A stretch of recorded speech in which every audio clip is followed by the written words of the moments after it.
Hey everybody, what's going on? Welcome to Talkin Movies. I'm your host, the real Geno Reynolds, and today we're going to be talking about a movie in which the subject matter is a little near and dear to my heart. Today we're going to be taking a look at HBO's documentary about Andre the Giant.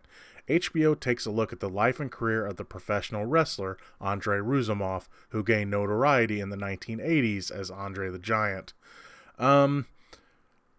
Okay, I like this movie. I'm just going to say that. I like this movie, and I like a lot of what HBO did for Andre the Giant. That being said, I have a lot of problems with the movie, and some are very minor, but boy, is there two really big issues that I have, and I'll get to those in a bit. The minor stuff starts with this. As a fan, there wasn't much of the stuff presented in this movie that I didn't already know. I followed Andre's career for a long time. I mean, he was the first wrestler that I ever really liked. My brother was, pushing. I'm a big Hulk Hogan fan, and, I was always drawn to Andre. So, as a fan, there wasn't really much new that this movie could offer me. They talked about his drinking, his being a ladies' man, his troubles traveling and fitting in places, and etc. It's stuff that, we've heard before. I mean, you've heard all this stuff. The only new thing that some of the people they're interviewing were talking about was Andre's love of farting. And no, I'm not kidding. And granted, I thought it was funny. Don't get me wrong. I'm not putting the movie down for that. But if that's all really the new stuff they have to offer, then, there was almost no point in doing this documentary. The stuff they do offer is pretty well done.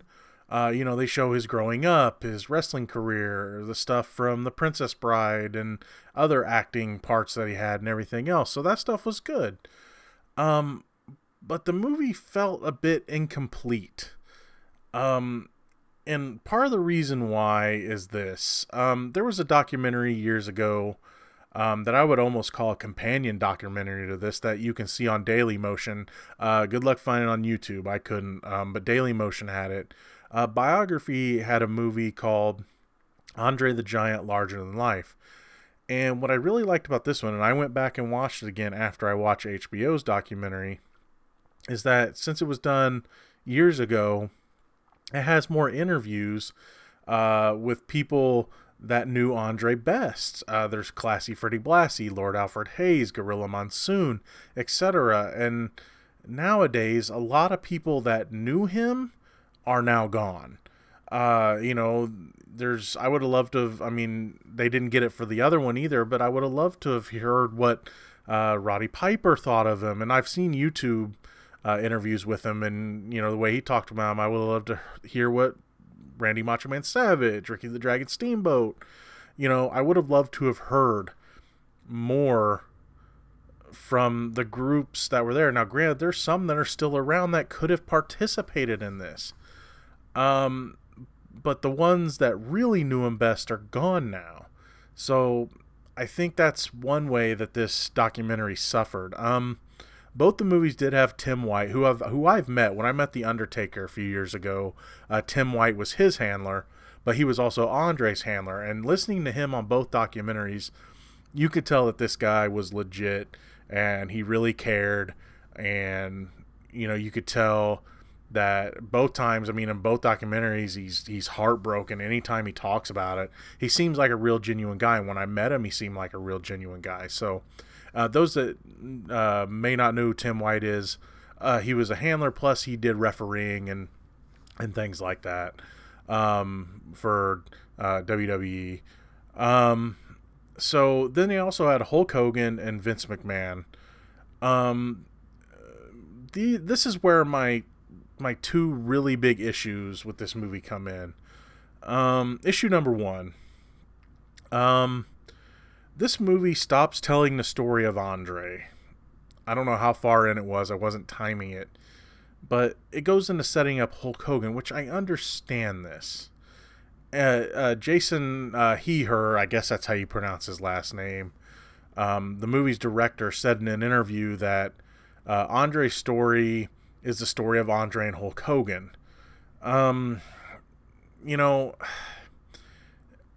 I somewhat understand his point, but then again, it's not. If you're telling the story of WrestleMania 3, it's the story of Andre and Hogan. And if I'm not mistaken, there's already documentary or maybe even multiple documentaries and WWE shows that have talked about this. So really, when it starts talking about Hogan, I mean, it's like, here's this new wrestler Hulk Hogan. It almost forgets that the documentary is called Andre the Giant. Granted, I think it should have had some focus on WrestleMania 3, especially since that was a big part of Andre's career, being a part of that card and everything in that in the Pontiac Silverdome. But the movie should not have been hijacked by it, which it almost felt like. It's like, well, we got to set up this other character so that we can set up this scene.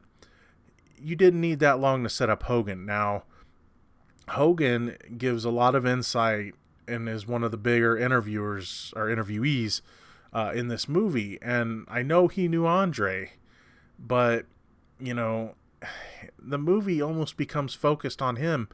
And I'm honestly surprised by this, because this movie is partially produced by WWE. Because of course it is. So, being that he's not on good terms with them, I have a feeling that this might be part of his redemption tour, because I have a feeling that next year he'll probably be back in some capacity with WWE, trying to heal his image, because there's nothing greater than a comeback story, right? And I don't have a problem with them covering Hulk Hogan if this thing was about the two of them or something, but it was supposed to be about Andre, and there was a lot of stuff that they left out. You know, they skimmed through a bunch of different things. They didn't talk about a ton of his career after WrestleMania 3. They mentioned it a little bit here and there, but there was a lot of stuff that happened. And they talked about him becoming a heel for WrestleMania 3. Yet they failed to mention about him becoming the hero again at the end, because that was the way Andre wanted to go out. You know, and one thing, you know, that I just didn't like that they neglected a lot of Andre stuff. Now, don't get me wrong. Like I said, the stuff they had about where he came from and all that, and I love the extra stuff they did for the Princess Bride and the new interviews and everything. I love that stuff. It was really good and it was really well done. But when you forget what the subject of your damn documentary is, just to set up another character that you could have set up within a lot less time. I mean, people know who Hulk Hogan is. He's probably one of the most well-known, if not the most well-known pro wrestler ever. You did not need a history lesson on Hulk Hogan for this documentary. Give him his own documentary, which, granted, I'm sure they're out there too. I think Biography did one of him too, at the same time they did Andre. So I was a little perturbed that they forget about Andre in the Andre documentary. The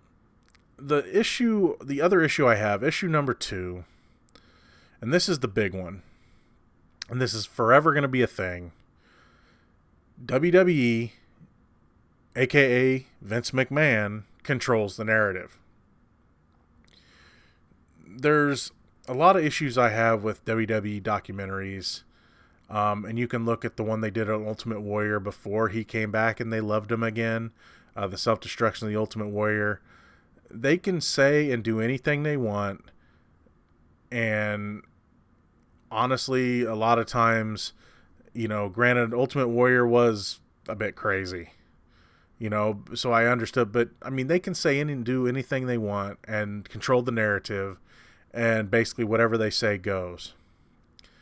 One scene in particular, which really made me mad, was they're talking about how Andre was lured out of retirement for WrestleMania 3, and Vince McMahon pretty much claims credit for all of it. He says, you know, that he gave Andre a purpose to return. Andre, who, you know, was extremely hurt then and in really bad shape. His knees and back and everything else were killing him. And he didn't need to be there. And he's acting like, you know, I gave Andre a purpose. he almost pats himself on the back for it. And, like I said, Andre was hurting. I mean, granted, it was a good thing that Andre did put Hogan over and made Hogan a legit star in WrestleMania 3. But partially to me, it really didn't seem like he had much of a choice.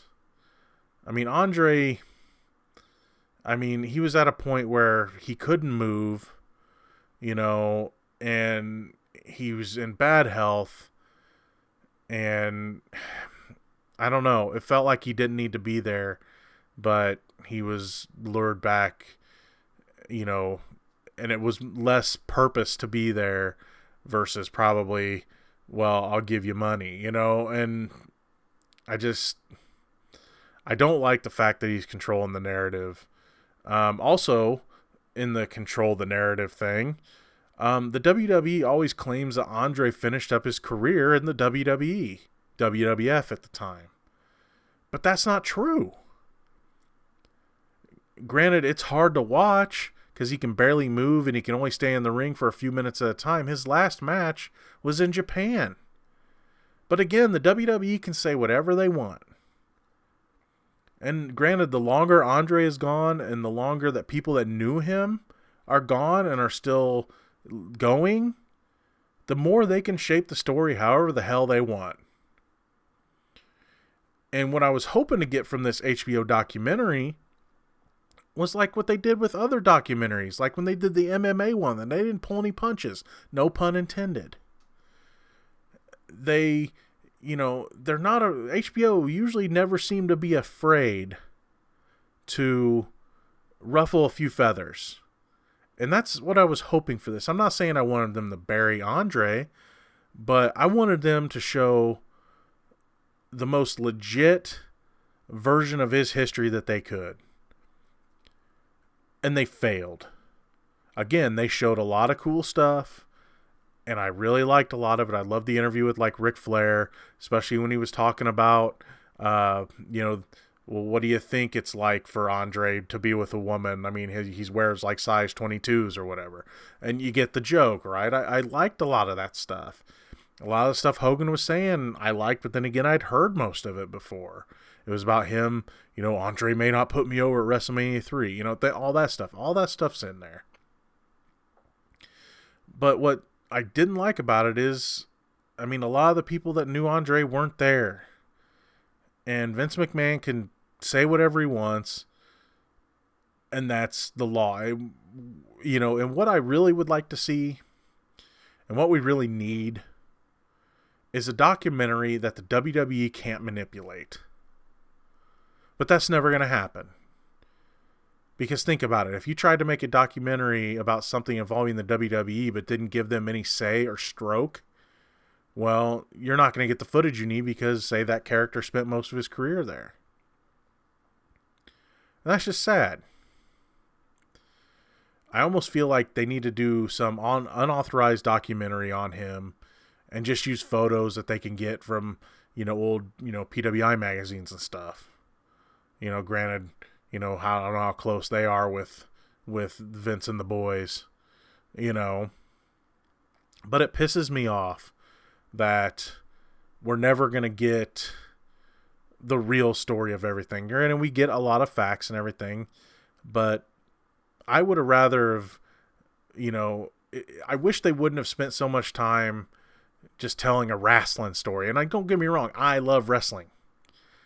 And I like stuff like that, but I want to see stuff like that on the WWE network where they do their superstars. Well, this is what they did in the ring, kind of, career retrospective things. I'm fine with those in certain points, but when I want a documentary about a guy, especially someone who I've admired so much like Andre the Giant, I want a real documentary. A real documentary filmmaker needed to be behind this, and WWE needed to have their damn hands off of it. But again, they were producers, and I had a feeling that this was going to happen. That being said, I still recommend that you watch it. I also recommend that you watch the biography version as well, the Larger Than Life, because you get a lot more interviews from a lot more people that knew Andre, and get a interviews with the guy named Frenchie that became the head of his estate. One thing this movie did well, they tracked down his daughter and got a small interview with his daughter that he always wanted to be a part of her life and everything. I wanted to see more of that stuff. But again, they spent so much time setting up Hogan and setting up WrestleMania 3 and setting up how Andre's going to put over the business and all that stuff. The movie needed to be more than that. Again, I recommend it, but if you're looking for the end-all be-all look at Andre the Giant's life, you are not going to get it with the HBO documentary. That's all I got for this edition of Talking Movies. Thank you so much for listening. I'm the real Geno Reynolds. See you later.